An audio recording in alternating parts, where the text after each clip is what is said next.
Aurland, and it's about 800 people living here. But even though it's a small town, they have a few special things to offer. So up through the valley here, they have a total of 4 hydroelectric power stations, where one of them is the 3rd largest in Norway. And when they are producing power at all their power stations, they are delivering 40% of the power consumption of Oslo, just from this small town here. And if you go try to look for some of the power stations, you're probably not going to find any, because everything is hidden inside the mountain. So all the power stations as well as the piping for the water. So the only thing you're really going to see is the dams up top, and you're going to see where the power lines are coming down to the different stations.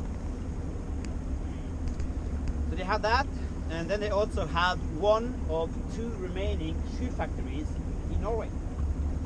So this white building to our right here now, with the red roofing, and you can see it says Aurlandskoen on the wall. That's the shoe factory. And they produce a shoe known as Aurlandskoen, and it's said to be the original penny loafer. And it's called a penny loafer because it has a coin with the same value as a penny sewn into the front of it. And it looks a little bit like this.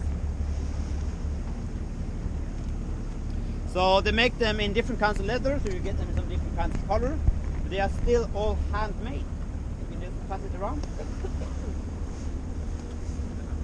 And so you can still find like a person at each sewing machine sewing the shoes. And there's no like very big machines and automated processes.